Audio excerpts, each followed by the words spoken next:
Blood Blockade Battlefront. What can I say about it? It's one of the most exciting and creative anime of the past few years. It features outstanding animation, enjoyable and original characters, rocking music, and a world that just engrosses you. I've gone on record saying that Blood Blockade Battlefront is one of my favorite anime of all time, the first season being my favorite anime of 2015, and the second season being my fourth favorite anime of 2017. So this is an anime that I fucking love. But I've also gone on record saying that even though I greatly enjoyed the second season, I didn't love it near as much as I loved the first season. But why is that? Most of what is done in the second season seems to be the same in the first season, right? Well, through a different animation director and a change of storytelling from the first season to the second season, there are minor changes that, though don't ruin the overall enjoyability of the second season, make it inferior to the first. And that's what I want to talk about in this video that I'm calling Blood Blockade Battlefront Season 1 versus Season 2.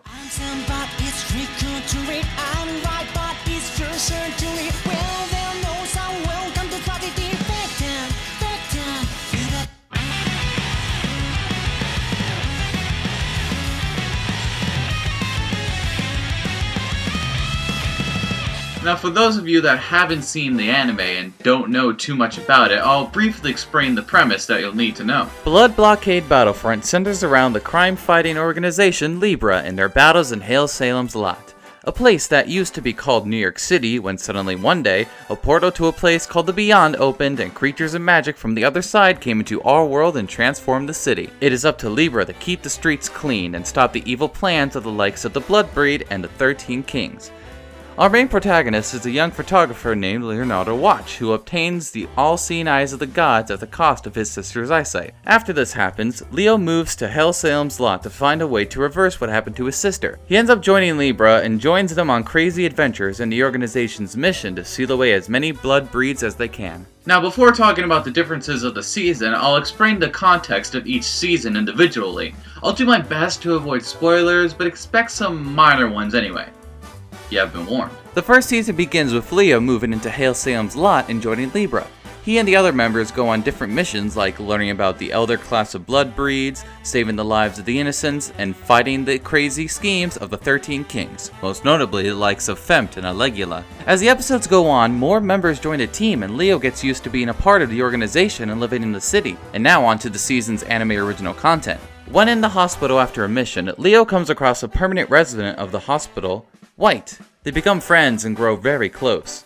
Leo eventually meets White's younger brother, Black, a boy with psychic abilities, and the two of them become friends as well. The anime original villain of the season, the King of Despair, is scheming up a plot with the assistance of Femt and Alegula that will turn the entire city into chaos, and he might be connected to White and Black in some way as well. Now on to the second season.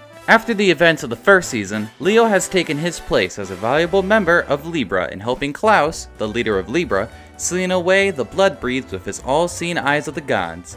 As the days go by, Leo tries to figure out the origins of his eyes and how to reverse his sister's blindness. He does this with the help of two new characters, Lucinia and her boss, but still doesn't find the answers that he's looking for. But this might all change when his sister announces she's going to get married and that she'll be visiting Hail Salem's Lot to introduce Leo to her fiancé. But unbeknownst to Leo, this might all be the plot of a new villain looking to obtain his eyes. Lots of the episodes of the second season focus more on the individual members of Libra, like Chain and her task force of invisible werewolves, Steven and his private life and ties to the mob, and KK's life as a mother. Alright, to start off the differences between the two seasons, we'll talk about the overarching plot of the first season as opposed to the second season. My favorite format of an anime would have to be the episodic structure that has an overarching plot that happens for a little bit in some of the episodes. This allows the anime to focus on their characters a lot, have other mini-stories, while also developing the main storyline a little at a time. Some anime that use this structure are Cowboy Bebop and Space Dandy. The first season of Blood Blockade Battlefront does this well.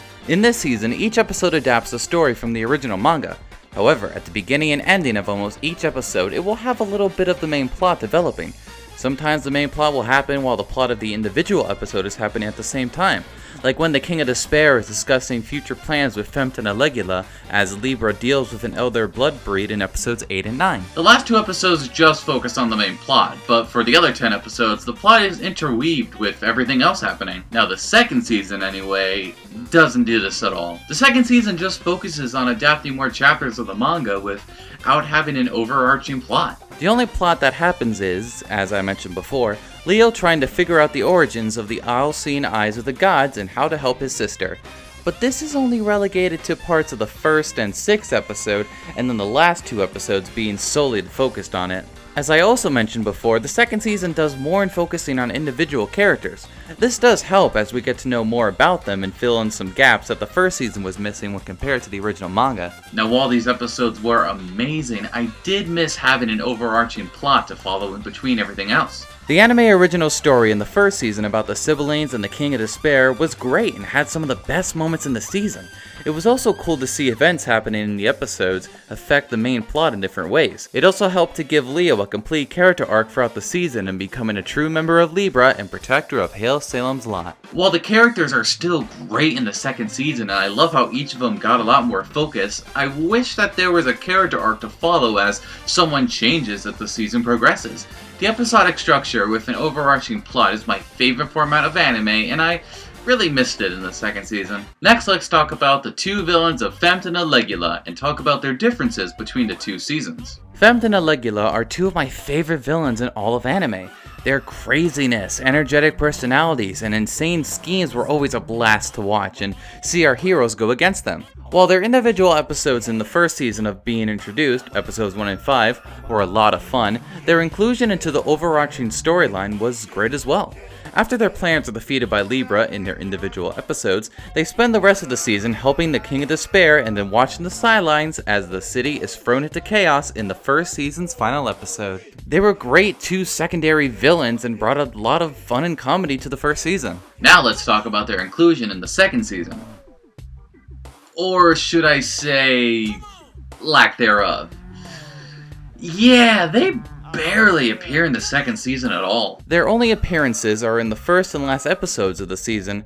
A third of the first episode, meant to reintroduce the audience to all the characters, focuses on Libra stopping Fempt's new scheme while Alegula hangs around in the background.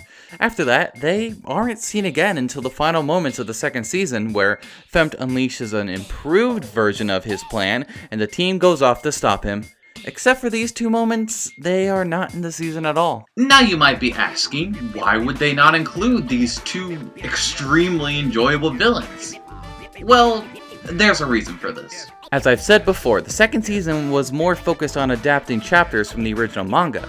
Now while Fempt and Alegula appear throughout the first season, in the manga they are only in their individual chapters when they are introduced. Yep. That's it. Now while they may have been mentioned once or twice or appeared in some gag panels, they only truly appear about once in the manga. And because the second season didn't include an overarching arc and just adapted solely from the manga, Fempt and Alegula was nowhere to be found. Which is a shame because the villains in the second season were not as enjoyable. There were some good ones, like the 2 blood breeds that are introduced in episodes 2 and 10, and we are introduced to another member of the 13 Kings, who helps an enemy of Chain's group of invisible werewolves. But they weren't near as enjoyable as Fempt and Alegula, and I really missed them a lot in the second season. Lastly is the change in director from season 1 to season 2. While the majority of the staff stayed on for the second season, the director was changed from Rei Matsumoto to this Japanese name here. Rei Matsumoto is an animation director who wasn't that well known until recently. Some of her work includes a lot of episodes and a movie of Pure Cure, a popular magical girl anime only really known in Japan, and her work on this anime. However, it wasn't until she directed Blood Blockade Battlefront that people started to notice her and she started to receive lots of praise for her work. This Japanese name here has directed lots of various anime over the years, including a bunch of episodes of the original Cardcaptor Sakura, the 2 seasons of The World God Only Knows, and Tokyo ESP. He replaced Matsumoto in the second season, and a lot of little changes happened because of it. I'll talk about this by first explaining about what Rei Matsumoto's direction brought to the table for the first season of Blood Blockade Battlefront. What Matsumoto is known about in her directing style is her attention to detail. She's the type of director that likes to have a special detail in almost every frame and for something to always be happening, especially in the action scenes. This frame-by-frame action made all the scenes and their transitions so fluid and energetic. There was so much going on in the scenes and there was so much chaos, but you were always able to easily follow along with what was going on. Something else that her directing brought to the show was her little touches of sentimentalism. There were a lot of emotional scenes in the first season, both original stuff and stuff that came from the manga. Matsumoto's little touches were able to make these moments from the manga even more emotional than they already were because of her smart directing. The same can be said for the anime original content as well.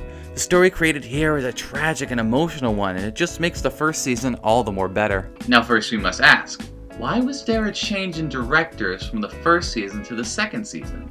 Now, while I've tried to look this up, I haven't found a concrete answer to why, so I can only theorize. And I do have a theory. Now, even though Rei Matsumoto's attention to detail and frame-by-frame action is excellent and a delight to watch, it did cause some delays with the release of the episodes. This resulted in a recap episode after the 10th episode before the 11th episode aired, and the final episode being extended into a double episode and delayed for 3.5 months after the episode before aired. Now, all this resulted in a satisfying and polished season, especially in the finale. From a production standpoint, it must have been very taxing. Delays aren't a thing that's well received in the anime industry, and Matsumoto's way of direction must have resulted in a taxing process that was a bit too much for Studio Bones, the animation studio behind Blood Blockade Battlefront, to handle, regardless of the fact that the season came out amazing. I'm not sure if this is the reason or not, but Rei Matsumoto was replaced with this Japanese name here. And while he's a perfectly good director, he doesn't manage to match the speed and energy and